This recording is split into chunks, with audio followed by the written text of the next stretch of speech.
It's a singular joy and an honor and a privilege for me to be interviewing Dr. Edith Eger from the Cliff Central Studios in Johannesburg, South Africa. Dr. Eger, a hearty, hearty welcome and shalom from Johannesburg. Shalom, I've been there, done that. I've been to Lucy. I really welcome you, and I want to really hopefully have a very meaningful conversation. Wonderful. I just want to introduce you to the listeners.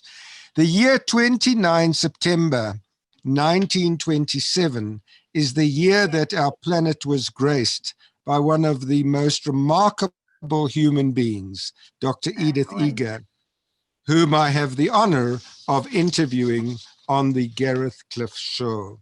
A hearty welcome again. Now, to kick off our interview, Dr. Eger, I often think of Darwin, and Darwin taught us to think of survival of the fittest. But my question is as follows. Thinking of the advice of your mother, would I be correct in rephrasing this phrase, survival of the fittest, as follows? At Auschwitz, the key to your survival was what you put into your mind. Oh, how beautiful. Because what you think, you create. Yes, yes. So in other words, carry on, please. It's very important to think about your thinking and pay attention what you're paying attention to, because any behavior you pay attention to, you reinforce the very behavior that you may want extinguished.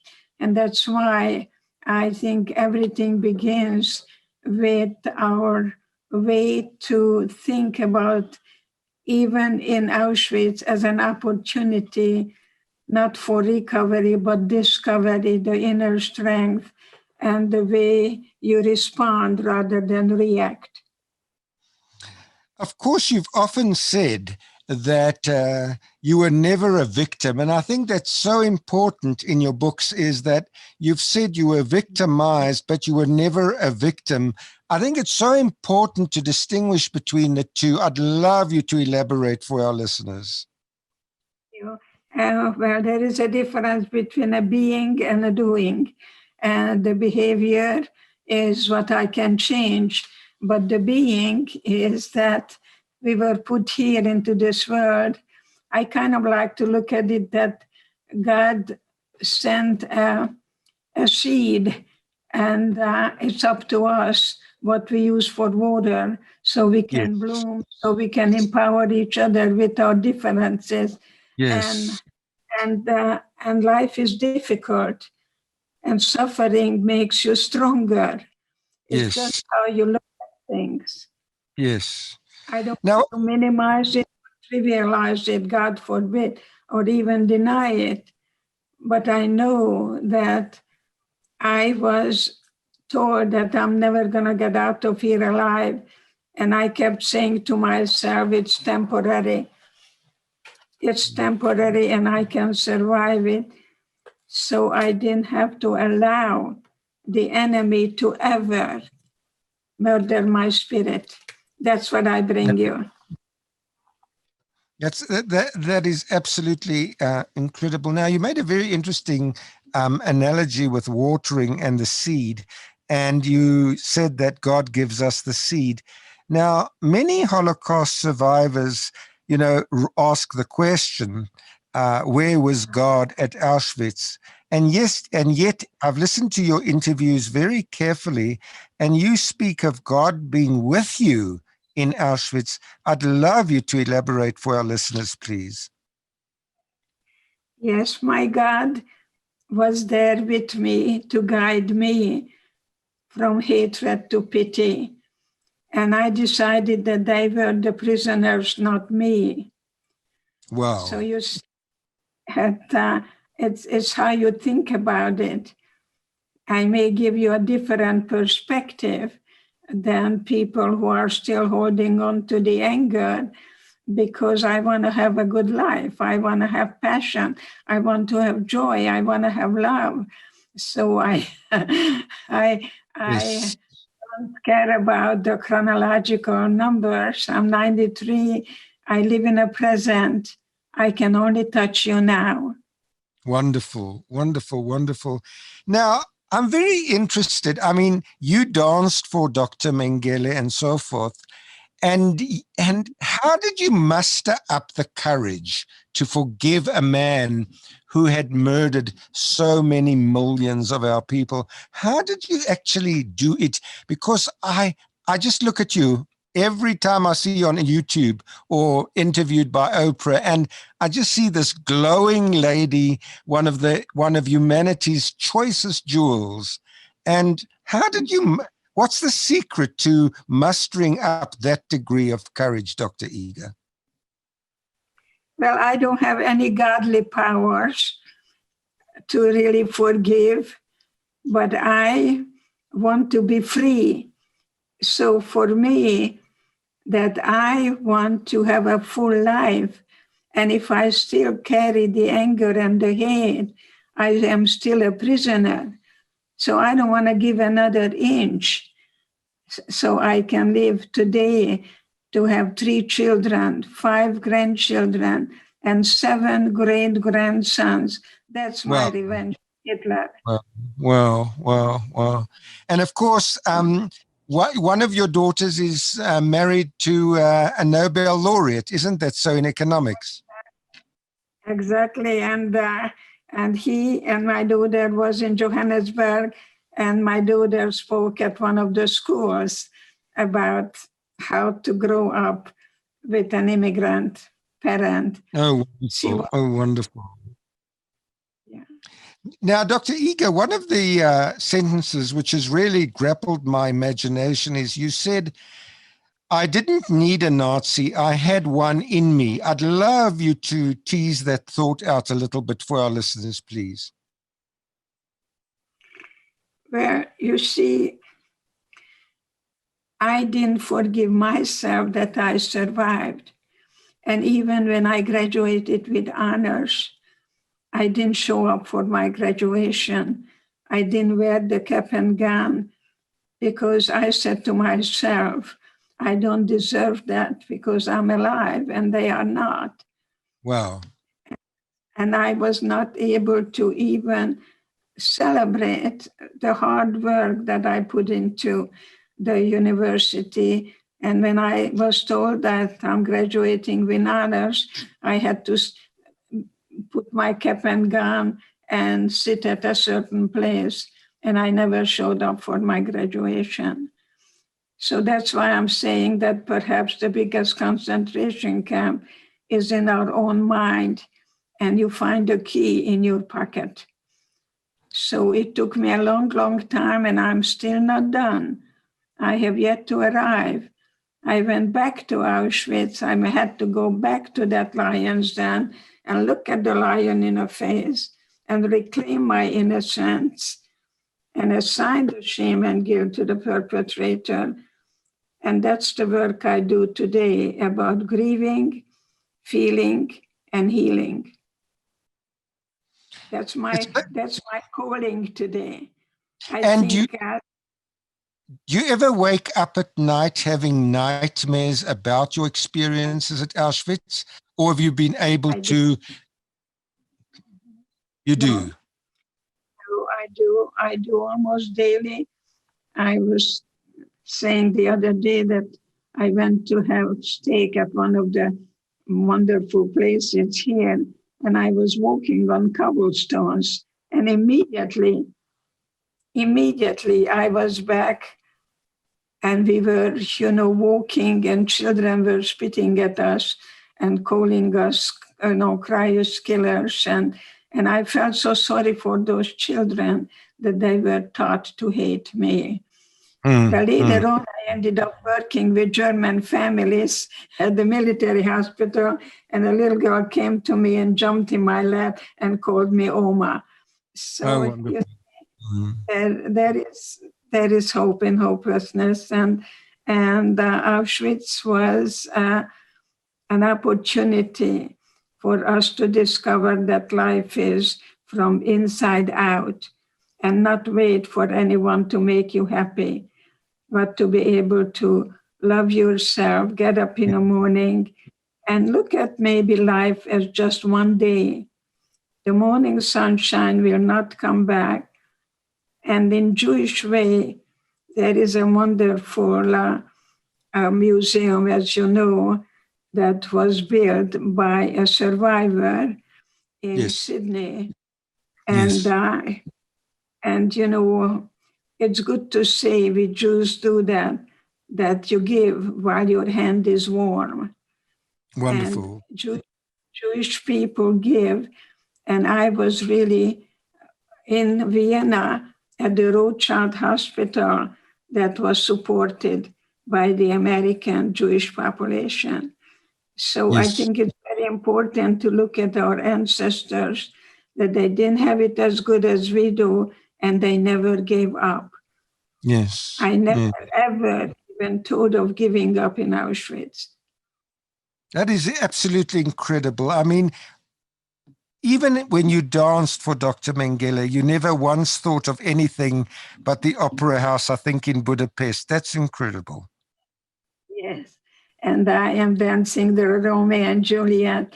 So when I was in Sydney at the opera house, my sister put me in the Queen's Lodge to watch the Romeo and Juliet. Wonderful. And so, you know, my sister was a violinist and she was with the Sydney Symphony. So I know the Sydney Opera House inside out. Yes. And so I am very happy to also let you know that I spoke at the YPO in South Africa.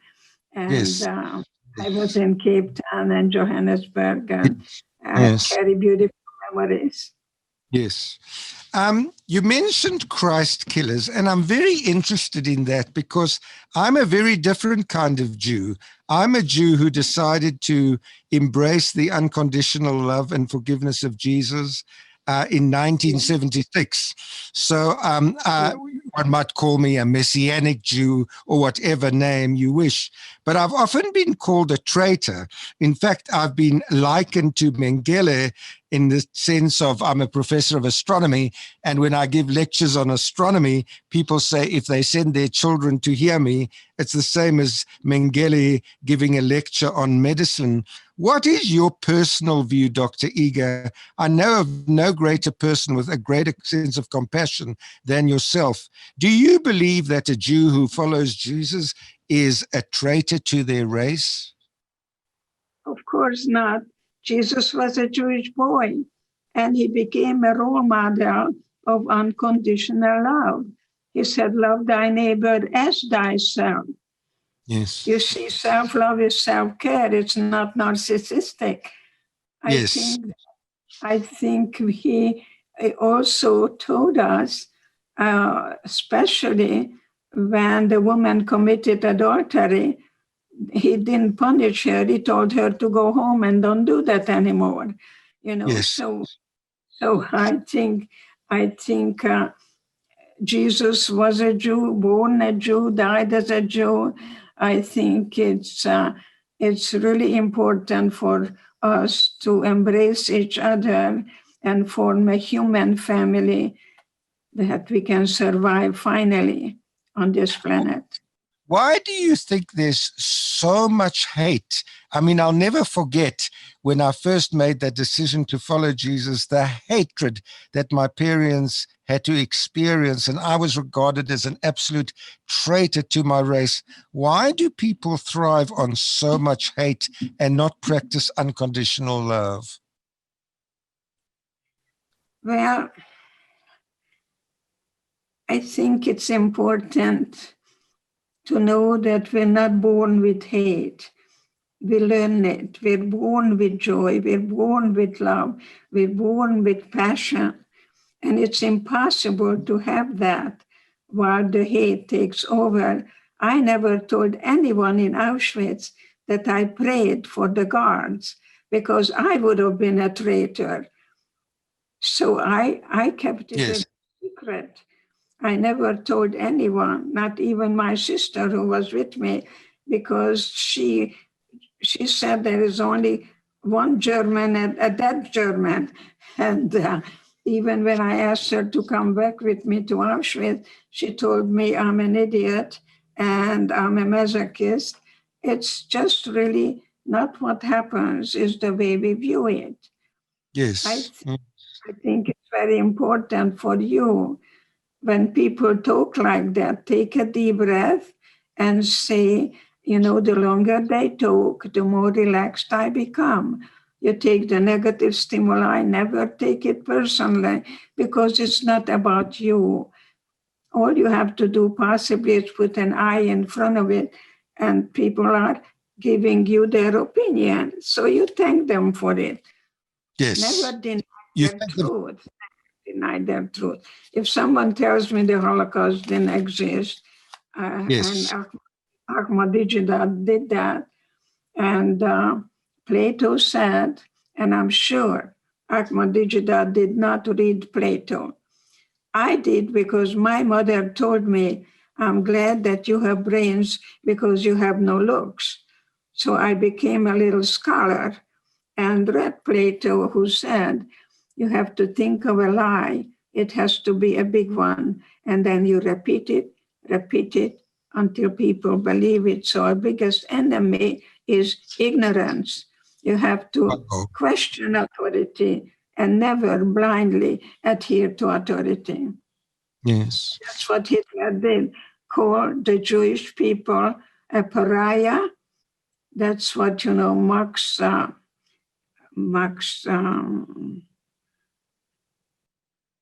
whatever his name is, Weber. Max, yeah, the capitalism and a Protestant ethic, referred to the Jews as a pariah, and Hitler called the Jewish people a cancer that has to be cut out. Well, thank God that little Jew Einstein came to America, and I always remind people that with that little Jew, without it, you wouldn't be where you are today. Absolutely. And that is the truth. But and Dr. Carry on, please. Truth is subjective. It's my truth and your truth. I'm right, but I'm only right for me. I cannot be right for you. Yes, and you are right. But that's really transcending the limits of normal human limitations and living in a completely different world space of freedom, love, and joy. I remember how you always used to do the high kick. I don't know if you still do it, but you love life. I'm happy to do it for you. And yes, I'm still a dancer.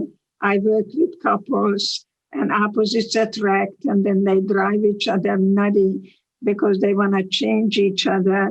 And I will work as long as I live. I will never, ever retire. And I don't care about the chronological numbers at all. I feel younger now. I tell you why. Yes. Because I feel younger because I am unwilling to give up my need for your approval of me. Wow, I give that's up any powerful. perfectionism, and I give up my need to please you. So I ask people to give birth to the you that was meant to be, not the new you, but the real you. Yes. Because most of us give up our real self to fit the family dynamics. And you've never done that. You've lived yourself. You've lived your own dream. You've been yourself, Edith Eger, every second. No, they could put me in a gas chamber any minute. When we took a shower, we didn't know whether gas or water is going to come. And that's a very difficult place to be when you don't know what's going to happen next. And that's where we are today. I'd love you, several of our listeners might be 65 years and older, and multitudes of people go into retirement villages, as you know, possibly at 65 or at 70. So many of them feel a victim of their circumstances. And many of them, Dr. Eger, believe that, life is coming to an end fast. And yet you exemplify the exact opposite. Can you give us words of hope for those hearing us who are sitting there thinking their grave might be met tomorrow? Yes, it's all you have to do is change your thinking and you will change your life. You're for something rather than against something. If you're afraid to die, you never live. Wow. Every moment is precious. I celebrate every moment I have, even though I have scoliosis. I am not breathing as well as I could. I wear a machine. It's called shake and bake, I call it. And yet I get up in the morning and recognizing that morning sunshine will not come back. I look at life as one day, and I know in the evening I will be happy in my deathbed and not asking what the world has given me, but in what way I was able to hopefully, in my very limited capacity, give people a choice, because the more choices you have, the less you feel like a victim. That's incredible. I do speak everywhere. I speak at churches, and I talk about Jesus in three ways. Jesus said, love thy neighbor as thyself. Self-love is self-care. Secondly, I think Jesus was able to reach people where they are. Yes, absolutely. And treat them the way they could be. And that's the way I am. I'm not going to talk to an 8-year-old about cognitive dissonance, obviously. Right. I speak the language and I keep their feelings company. Yes. I speak like, sounds like you're angry about it, sounds like you're sad about it, the language of the heart, rather than trying to understand. Understand is very academic. You have to go to the classroom for that. So yes. But thirdly, I think the most important with my Jewish heart is that when he said, turn the other cheek. See, if I turn the other cheek, I look at the same thing from a different perspective. Wow. I give you a different perspective. It's the same situation that you're going to look at after you listen to me. And then you say to yourself, is this the best I can do? Is this empowering me or depleting me? Yes. It's very important that you love you. Absolutely. And have you always been able to love yourself, or did it really come? I know you spent a lot of time with Viktor Frankl. Did it take you time, Dr. Eger, to really start truly loving yourself and not condemning yourself? Because so many survivors have the survivor guilt and so forth. Did it take you time, or did it come quite naturally? No, honey, I didn't forgive myself that I survived. And even if I went back to Auschwitz, even today, I have yet to arrive. You know, it's kind of like climbing the mountain, and I slip and I climb, but I never stop climbing. And this is what our ancestors' blood that we carry, that they didn't have it so good, but they never gave up. And we carry blood. We carry that. We carry that, and I want my children and grandchildren and great-grandchildren to know that they're carrying the blood of survivors and not to ever give up. That is so powerful. Now, you spoke about the importance of turning the other cheek and having a different perspective. And I don't know whether you adore the art of Marc Chagall, but I really do. And I've looked at his paintings like the White Crucifixion. Do you adore his art? I have it right here in front of me. I love Chagall. Really? Yes. Now, the point is, Chagall, tell me what your thoughts are. I find him a most magical painter in terms of you know, the white crucifix was done in 1938, 2 weeks after Kristallnacht, and yet he depicts a Jewish Jesus in a tallis. I mean, it's just awesome. It's such a new, fresh, different perspective. I'd love your thoughts. Oh, honey, I am an artist. I'm not a scientist myself. I don't try to understand things. I actually I'm a very sophisticated clinician. I'm Dr. Edith Eger. But the way I diagnose people is the effect they have on me. And Wow. I feel it. I feel it in my kishka in the first 5 minutes. I know Wow. who I'm with. And then I talk to that kishka rather than trying to pathologize. I like to demythologize. There is no perfect family. The life is very difficult. And the more you suffer, the stronger survivor you become. It's just not what happens, is what you do with it. And so you are a great fan of Chagall, because I'm very interested in that so many of his paintings depict a Jewish Jesus. I mean, in most of them, it's quite remarkable that he tried to restore the dignity of Jesus within the Jewish mindset. Exactly. So brilliant. It's in front of me. Can you see me? Yes. Yeah, he has it. Oh, wow. Oh, wow. Yes, I can see that. That's the one I'm speaking about, the white crucifix. Yes. That's the Jewish boy that I adore. Me even today. Wow. I think it's time for us to really empower each other. And so you can be you and I can be me, but together we're going to be much stronger. In Auschwitz, cooperation, not competition or domination, was the name of the game. All we had was each other then, and all we have is each other now. And of course, you experienced that so much, the concept of cooperation, in the incredible death march I've read about. Please tell us about it, because, I mean, that was cooperation of the greatest degree, wasn't it? Yes, the worst brings out the best in us, because when I was dancing for Dr. Mengele, he gave me a piece of bread, and I could have gobbled it up myself. But I carried it up. I was on the third on the top.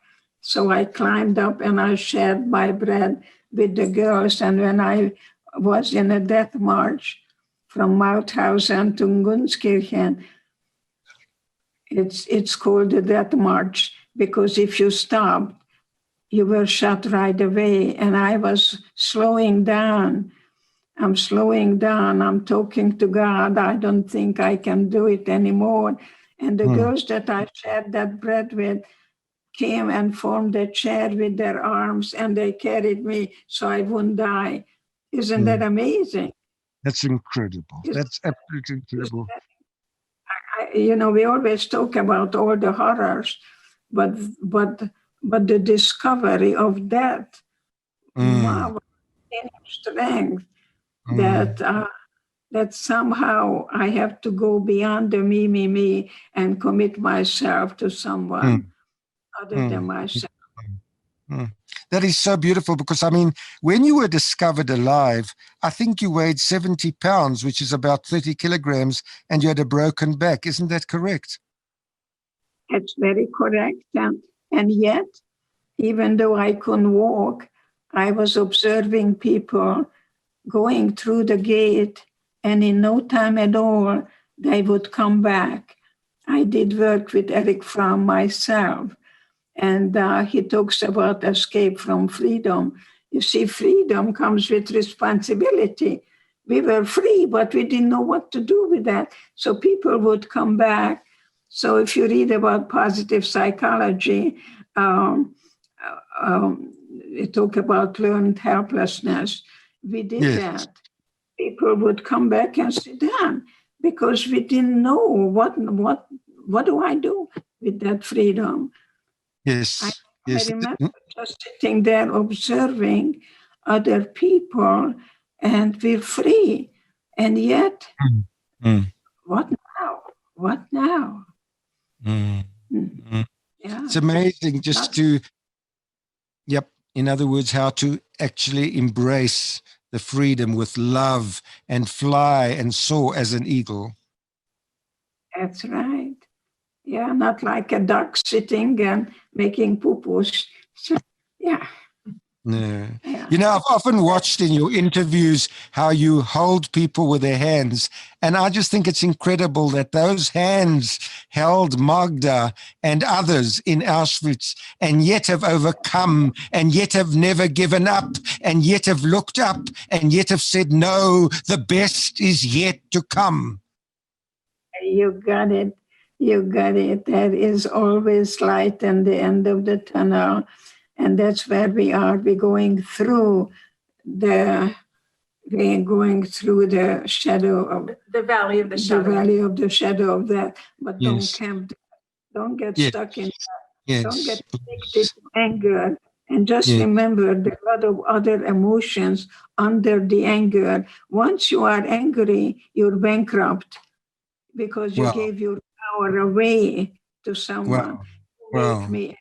Nobody makes me angry unless Yes. I really Yes. allow you. So it's Yes. very important to really take back your power and not Yes. react, because when you react, you don't think. Right. You don't. Absolutely not. I also tell have a people- question. I also have a question in terms of dehumanization. Today, bullying is a highly spoken about concept. People are being bullied at school. People are being bullied at work. People are being bullied in relationships. And there's shame and there's dehumanization. And people are stuck in these relationships, especially during this time of COVID as well. What words of hope do you have for the bullied one, Dr. Eger? Well, a bully is a coward. And I teach children to get the bully eye to eye and say, I don't want to hurt you. Why do you want to hurt me? Wow. Stop running. Don't run from the bully. Face the bully. Face the bully. And just say, what's the matter with you? Is this the best you can do? Mm. Yeah. Mm. Yeah. Mm. I teach children how not to allow the bully to get to you. And of course, the bully is scared themselves. I know I worked with a boy who was part of the white supremacy group and told me he's going to kill all the Jews and all the black people using the N-word and all the Mexicans and all the Chicos, And if I would have reacted, I would have taken that boy, I would have dragged him to the corner, I would have sat on him and telling him, who do you think you're talking to? I saw my mother going to the gas chamber, but I turned to my loving God who was with me in Auschwitz, because people don't come to me, they're sent to me. Wonderful. By the way, I love my interview with you. I love talking to you for hours and hours. Oh, wow. Because, a philosopher asked a question Wednesday, and Saturday we say, oh, it's a good question. We don't have an answer. But it's just such joy talking to you. And my last question, really, because I know that Katie is anxious for you to keep your appointment. You are a very busy practicing psychologist at the age of 93. But on a lighter note, I'd like to just think of this. Tattoos have become so fashionable these days in South Africa and around the world amongst people of all ages. But there are many of us, the older Jewish folk perhaps, who think of the SS authorities who marked prisoners with their camp serial numbers across the chest with indelible ink. As a Holocaust survivor, Dr. Eger, may I respectfully ask for your thoughts on tattoos in the year 2020? I think we Jews have to be very grateful that no matter what happened to our ancestors, they made it. That the best power is brain power. I usually ask young people to go watch The Karate Kid and recognize, but when it comes to tattoos, I was going to get one. And then I asked, why don't you give me the tattoo? And I was told they don't want to waste the ink on you because you're going to the gas chamber. You see, that's how many Hungarian Jews who were liberated where I was in Gunskirchen didn't get the tattoos. Some did, some didn't. I was in 2020, people are fashionable, you know, and they think it's just makes you different. Yes. You don't want to be average. God forbid that, you know, I think it has to take courage to be just average. It's okay if I don't make the A pluses all the time. Give up your perfect self, because if you're a perfectionist, you're going to procrastinate. Yes, you're going to think about it tomorrow. I'll think about it tomorrow. And that's what young people do. I ask them, they want to do things just right. Just right, which means never. See, I'm not a Holocaust survivor. It's not my identity. I am a human being who went through an experience. Right. But it's not who I am. I am no more and no less than a human being who's fallible, who makes mistakes and will make mistakes. Yes. So what would you say? I mean, my son actually came to me today and he said, Daddy, I'm so eager to get a tattoo. I mean, does it give you negative emotions, positive ones? I need to hear from the master herself, Edith Eger. What you do, you repeat what your son is telling you. You're telling me you would really like to get a tattoo. Isn't that true? So have a conversation with your son because he wants to belong.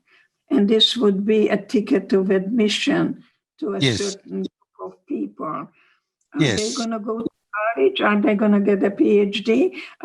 Where are they going in life other than wanting a tattoo? Yes. So in other words, the tattoo is incidental to you. You know, how important is it to you? Is that your first priority? So how about if you sit down and recognize that every behavior has a consequence? Yes. And that is true. I guess you want that too, because you want to be noticed. So is that a good way to be noticed? Or wouldn't it be better to be noticed that you may be reading Plato and you're going to the library instead of the bar? Yes, very good. Very good. People think more. But it doesn't mean I'm better than anybody else. I am unique. I'm one of a kind. And that's where Viktor Frankl and I really say, don't call me a shrink, call me a stretch. And you want to stretch your son's ways of thinking. How old is your son? 22. I have twin boys aged 22, and both of them are saying, Daddy, where can we put the tattoo, on our ankles or on our arms? And I'm saying to myself, Hobrach Monas, I need to speak to Edith Eger. Well, you can tell them that who's paying for it? They are. Money. They are. Yes. So they are emotionally and financially independent. Yes. They teach chess.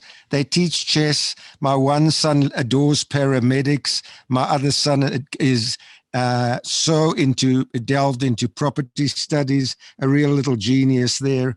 And they both want to, I don't know if it's a sense of identity, Dr. Eger, that they're seeking. Probably it is. But they seem to want to be part of the herd or part of the new crowd. And Daddy's sitting here and say, Hobrach Monas, I can't have mercy. Well, the thing is that it's temporary.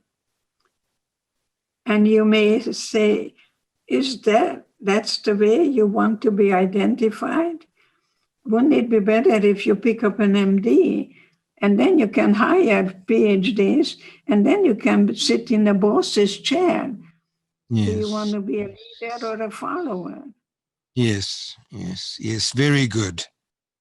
So don't do that, because your sons are still teenagers, and the bottom line of a teenager is, you're not going to make me. Yes, exactly. You're powerless. So you give them freedom to be. Yep. You can just say, I hope you will think about the pros and the cons, because every behavior will have a consequence. Very good. So in other words, you'd allow it if they want to do it, but there will be consequences with every one of our decisions. Yeah. That's the message of the choice. Yeah, because after 18, I hope they move out of the house and you treat them not the way they are, but the way they want to be an adult. At 22, want to have a career and a good love life, because a man doesn't feel like a man unless they have a good career and a good love life. Yes. So, Dr. Eger, I'm just... yes, in other words, to prioritize. Yeah, to prioritize, and the priority is to become financially independent.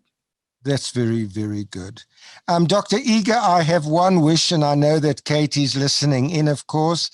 And my wish is that when next time at Harvard or wherever, I'd love to be able to fly to you and just shake your hands, touch those hands, touch those feet which danced for Dr. Mengele, touched, never looked up, went from darkness to bathing beams, radiant beams of light. That is the desire of David Block in Johannesburg, South Africa, is to touch the veritable flesh of Dr. Edith Eger, one of humankind's greatest jewels. Oh, David became a king, you know. You're a king. You're a knowledgeable, brilliant leader, and I couldn't be happy. One day you and I can lecture together and guide people from victimization to empowerment, from darkness to light, and look at the prison that is in your mind, and the key is in your pocket. Wow. Dr. Eger, I look so forward to that day we could perhaps lecture together. It's been a singular honor. It's been a deepest joy seeing you face to face on Skype. And to every listener, over 3 million followers on the Gareth Cliff Show, I urge you to go out tomorrow morning and buy Dr. Edith Eger's new book entitled The Gift. It's a gift of hope. It's a gift of life. It's a gift of joy. It's a gift of peace. It's a gift of knowledge. It's a gift of experience. It's a gift not of being a victim, but of overcoming. Oh, Dr. Eger, how we salute you. What an honor. And thank you to Katie, too, for putting this all together. Of course. And you make me cry. Thank you. Thank you so much. Thank you very much. Shalom. Shalom. Thank you.